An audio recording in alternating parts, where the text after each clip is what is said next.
Chapter 9.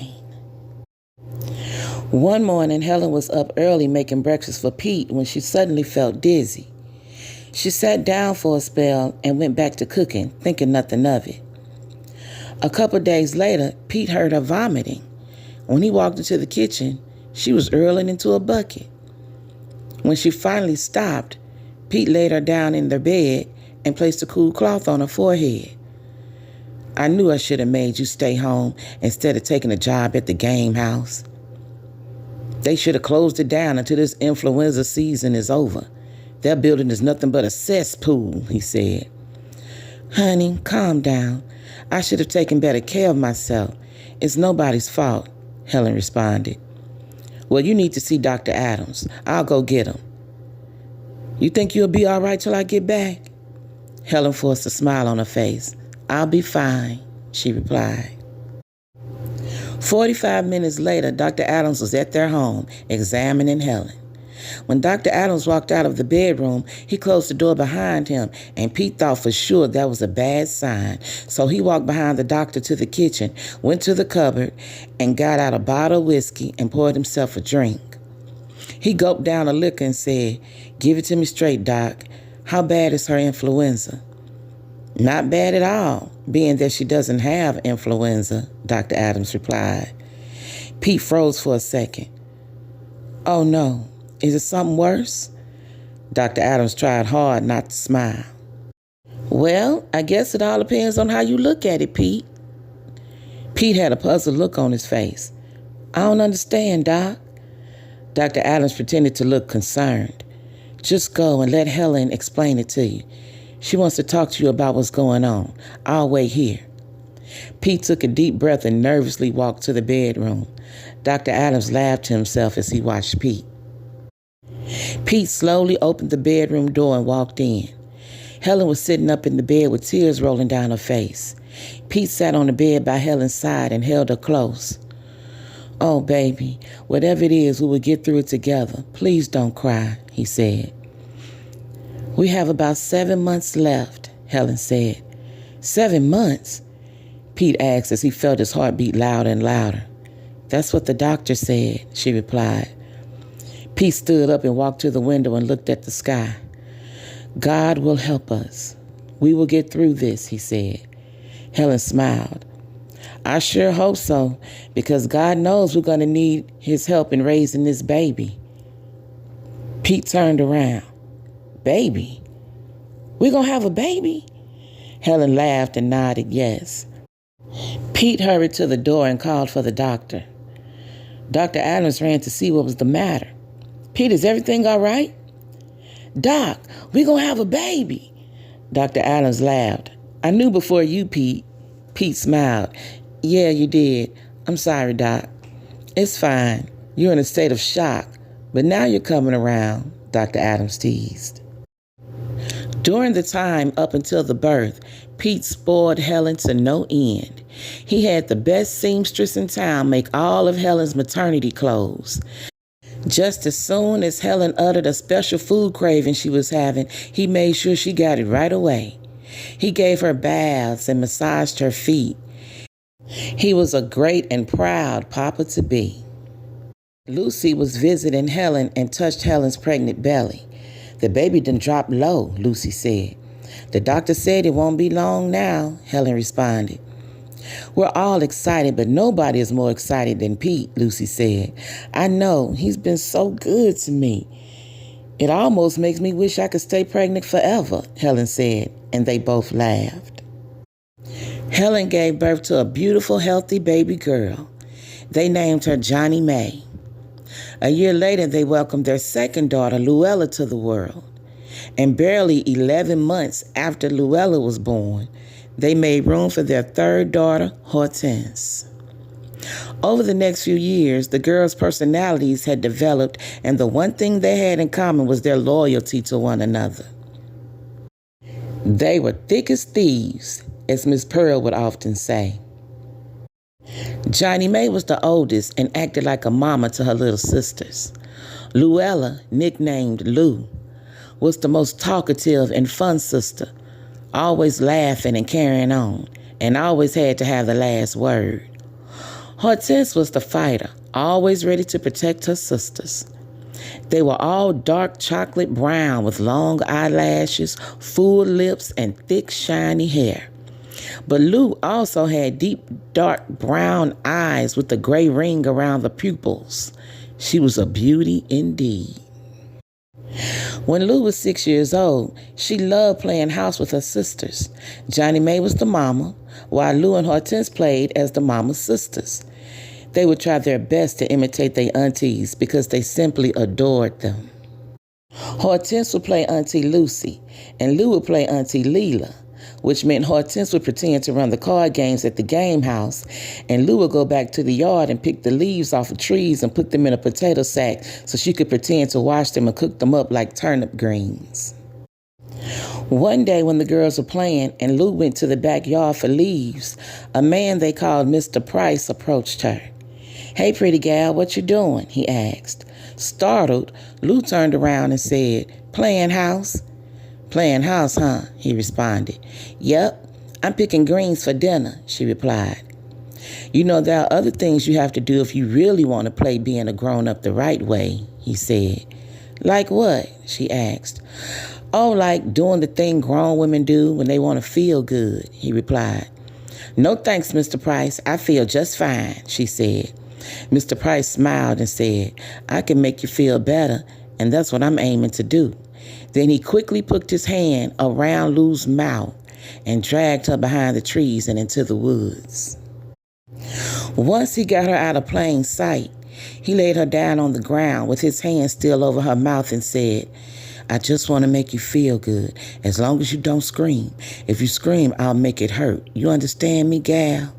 Lou nodded her head yes. Mr. Price smiled. "That's good," he said. Then Lou felt his hand slide under her dress and down her underwear. Then she felt his fingers fondling her private parts. When one of his fingers penetrated her, it hurt, and she managed to open her mouth and bite his hand as hard as she could. Meanwhile, Johnny May walked to the back to check on Lou and didn't see her, so she went to where Hortense was. "Where's Lou?" she asked. "She's in the back picking greens," Hortense replied. "I checked. She's not there," Johnny May said. They walked to the back and saw Lou's potato sack on the ground. Then they heard someone yell. "It came from the woods," Johnny May said. Hortense's eyes grew big. "Let's go," she said, and they went running through the woods. "Bitch, I warned you, didn't I? Now it's gonna hurt," Mr. Price yelled while choking Lou with one hand and trying to pull his pants down with his other hand. When Johnny May and Hortense got there and saw what was going on, Hortense immediately picked up a sharp rock and ran towards Mr. Price yelling, "Get off my sister!" Then Hortense took the rock and hit him on the right temple of his head. Blood was streaming down his face. Johnny May ran to get Lou off the ground. Mr. Price started moving and got up and wobbled further into the woods holding his head. "Are you okay, Lou?" Johnny May asked. Lou nodded yes. "Did he hurt you, Lou?" Hortense asked. Lou nodded her head yes and wiped the tears from her eyes. "I thought he was going to kill me," she said. "We came looking for you and heard him holler," Hortense said. "Yeah, I bit him," Lou said. "Good thing you did or we wouldn't have found you," Johnny May said. "Tell us what he did, Lou," Hortense said. After Lou told her sisters what happened, they all went to their washroom and gently washed Lou and changed her clothes. "Papa's not here, and Uncle Teddy's gone with him," Hortense said. "Makes no never mind. We gonna tell Mama and our aunties, just like Mama always say, it's the women who got the true power. Mr. Price gonna wish he was never born," Johnny May said. The women of the family were in the kitchen preparing Sunday dinner. Helen and the rest of the family made sure that one day out of the week is filled with family, food, and fun. When the girls heard talk and laughter coming from the kitchen, they knew it was the perfect time to tell. Johnny May looked at Lou. "You ready, Lou?" Lou nodded her head yes. "Then let's go," Hortense said. Johnny May and Hortense both grabbed Lou's hands and slowly walked into the kitchen. Helen smiled when the girls entered the room. Her smile quickly faded when she saw the serious look on their pretty little faces. Johnny May was the first to speak. Mama, aunties, we got something to tell y'all. The chatter stopped and everyone stared at the girls with concern. Come here, Helen said. The girls walked over to her. What's going on? Helen asked. Lou spoke next. Old man Price. What about old man Price? Miss Pearl interjected. Lou continued. I was in the back playing and he grabbed me. Everyone gasped. He what? They said in unison.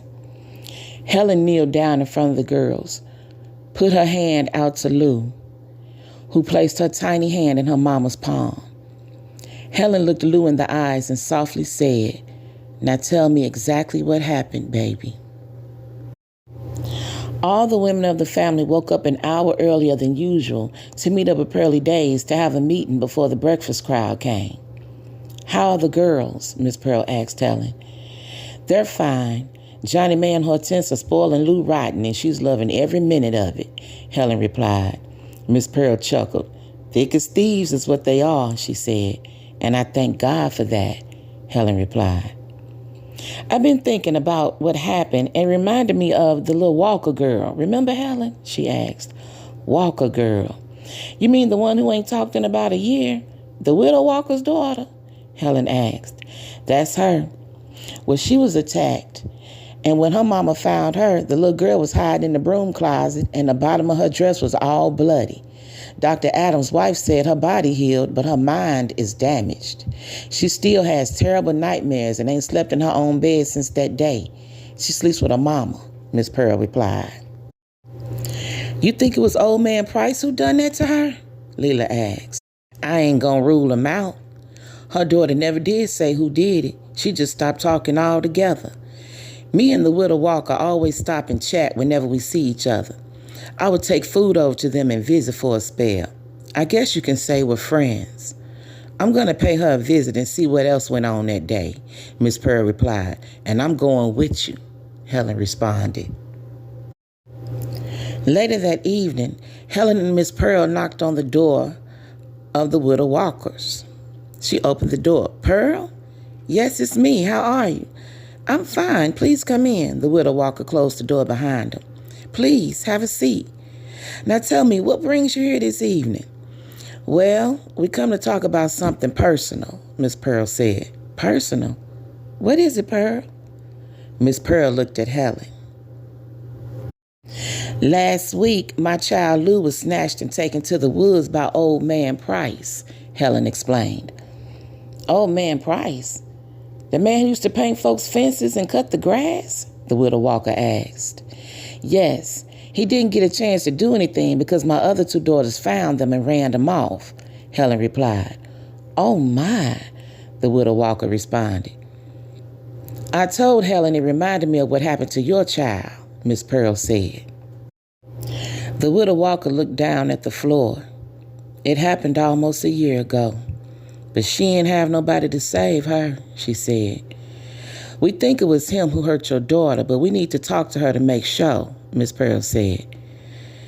Lisa ain't talked since it happened. She won't even tell me who it was, the widow Walker said. Can we talk to her? Maybe we can help her, Helen asked. Of course you can. Lisa, come in here, please. Lisa, who had been listening the entire time, walked to the living room. Lisa, this is Miss Pearl and Miss Helen. You remember them from Pearly Days, don't you, baby? Lisa slowly nodded yes. Good. Well, they're here to talk to you about what happened last year. Hi, Lisa, Helen said. Lisa waved hello. I have a daughter just a few years younger than you. Her name is Luella, and the other day a man took her to the woods and hurt her. We know who the man is, and before we go and get him, we wanted to know if this is the same man who hurt you. His name is Old Man Price. Lisa grabbed her mama's hand and a tear ran down her cheek. Was he the man who hurt you, baby? Miss Pearl asked. Lisa nodded yes. Helen gently took hold of Lisa's hand. Thank you for letting us know. You are a very good and brave girl, and I promise we will catch him and see to it that he never hurts you or any other girl ever again, okay? Helen responded. Lisa smiled. The next day, the ladies gathered early again at Pearly Days to discuss how the situation should be handled. Well, there's no doubt about it. Old man Price raped that sweet little girl, Miss Pearl said. He's a no-good dog, Leela responded. Pretty soon he gonna be a dead dog, Peaches said. Then there was a knock on the door. When Helen looked out the window to see who it was, she turned to the ladies and said, "Why, it's the widow Walker." "Let her in," Miss Pearl said. "Good morning, ladies. I don't mean to come so early, but Pearl mentioned yesterday y'all would be here, and I just had to stop by and tell you what I didn't say then," the widow Walker said. "Come, have a seat. Would you like some coffee?" Miss Pearl asked. "Yes, thank you," she replied. "I knew Lisa was listening in on our talk, and I didn't want to upset her more than she already was, so I waited till I dropped Lisa off at my sister's house and came straight here," she said. "Go on, Sally. What is it?" Miss Pearl said. Leela handed her a cup of coffee. She took a sip and then spoke. "My daughter ain't the only that bastard hurt. Miss Jane has a granddaughter named Emily, and he got her a couple of days after he got my Lisa. Miss Jane's husband and sons grabbed their shotguns and looked for him, but couldn't find him," she said. "They knew it was him?" Miss Pearl asked. "They ain't know for sure, 'cause the child never seen him before. But she fought back and tore the pocket off his flannel shirt. She still had it in her hand when she ran home. They questioned her and she described him, and that's what they went on," she replied. "You ain't told nobody about this, have you, Sally?" Miss Pearl asked. "Oh, no. I hate to even think about it, let alone tell anybody. Besides, those men would have killed him, and the cops would have killed them just 'cause," she replied. "This is true. That's why we're the only ones who know. Men would shoot him dead. But women know there are other ways to handle such things. They ain't about to carry our men off to workhouses or kill them. We need our men," Leela said. "And we gonna handle this ourselves," Miss Peaches said. "Let me get on out of here and start my day. Thanks, Pearl, for everything," the widow Walker said. "Don't thank me yet. We ain't done nothing," Miss Pearl responded. "Oh, but you have. This morning when Lisa woke up, she said good morning." "Now that's the best news I've heard in a long time," Helen said. "Ain't it though?" "Thanks, Helen," the widow Walker said. Helen smiled. "Don't mention it, Sally, and I mean at all," Miss Pearl said while putting her finger to her lips. The widow Walker smiled and mimicked Miss Pearl's gesture. "Not a word," she said. After she left, the ladies kept silent for a couple of minutes. "That lowlife's been snatching little girls all over town and ain't nobody said nothing," Leela said. "That's 'cause nobody knew who it was," Miss Peaches said. "Yeah, but we know now. Any suggestions on how we're going to take care of this?" Miss Pearl asked. "I have a plan, but first we got to find out where he's hiding," Helen said. Helen and Miss Lucy were at the game house cleaning after the card game ended for the night. "Get home safe, ladies," said Roy, the boss's right-hand man. "Thanks, Roy," Miss Lucy replied. Roy went upstairs to count what Helen and Lucy took in for the night. "Lucy, I need to talk to Roy. I'll be right back," Helen said. "All right, good luck," Miss Lucy responded. Helen walked up 2 flights of stairs to Roy's office and knocked on the door. Roy opened the door. "Hi, Roy. Can I speak to you for a sec?" she asked. "Of course, Helen, come in. How may I help you, beautiful?" "Didn't the old man Price do small, odd jobs for you?" she asked. "Yeah, I hired him to run errands and keep the grass cut, but that was about a year ago. However, I did see him the other day and hired him to paint my barn this weekend," Roy replied. "I thought you lived in town. Didn't know you had a barn," Helen said. "I do live in town, but I have a piece of property a few miles out in Millstadt. The barn is an eyesore. I was going to tear it down, but old man Price did some work on it, and now he's going to paint it," Roy said. "Oh, I see," Helen responded. After Helen left his office, Roy found it strange that Helen asked about Old Man Price, and found it even more strange that after all the years Helen had been working at the game house, it was the first time she ever stepped inside his office. The next morning, Helen, Leela, and Miss Peaches headed out to Roy's land, while Miss Pearl and Miss Lucy stayed behind back at the diner. When they were within a half-mile of Roy's land, they unhitched the team of horses and rode horseback the rest of the way. Leela and Miss Peaches rode together through the woods to get to the back of the property, while Helen rode straight to the front. The barn door was open and a small portion of the barn had been painted. "He's here," Helen said as she got off the horse and tied the collar rope to the fence.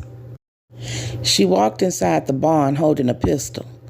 Old Man Price was bending over the paint can, mixing the paint and whistling a tune. "Hello, Mr. Price," she said. A startled Old Man Price turned around. When he saw Helen holding the gun, he began to stutter. No, hold on, Miss Helen. I ain't hurt your little gal. I was just fooling around, that's all." Helen smiled. "Well, I'm here to make sure you never fool around with a little gal ever again." Then she aimed at his right knee and shot him. Old Man Price screamed and fell to the ground.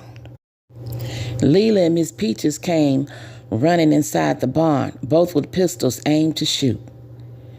Helen looked at them. "Hey, ladies, you're missing all the fun." "Peaches, go and get the chains, dear," she said. When Miss Peaches bought the chains, they tied him to a chair he had in the barn. Leela laughed. "He's been passed out since you shot him," she said. Helen saw a can of paint thinner. "He's about to have a rude awakening," she said. Miss Peaches picked up the paint thinner and poured it all over him. He started coughing. "He's waking up now," Miss Peaches said. They all started laughing. Leela looked at Helen. "Need a light, sis?" she asked.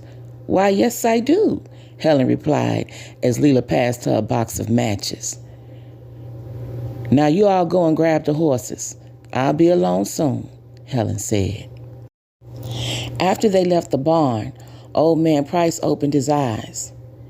"We was careful not to get your head wet. We wanted to make sure Lou's mama is the last face you saw," Helen said. Old Man Price started begging and sobbing. "I'm sorry. I'm so sorry. I'll leave town and never come back. Please don't kill me." "I wonder how many girls begged and cried for you to stop hurting them," she said. "Please, I promise I won't ever do it again," he pleaded. Again, Helen smiled. "That's a promise I'm going to see that you keep," she said. Then she struck a match and threw it at him. Old Man Price was enveloped in flames, and Helen quickly ran to the barn door, walked out, and closed it. Leela and Miss Peaches was down the road with the horses. They all mounted up and rode out. There were rumors that folks heard Old Man Price screams from miles around, and those that did hear him sat outside and turned their radios up to the highest volume. Roy knew the rumors were true because he secretly followed Helen and witnessed it all.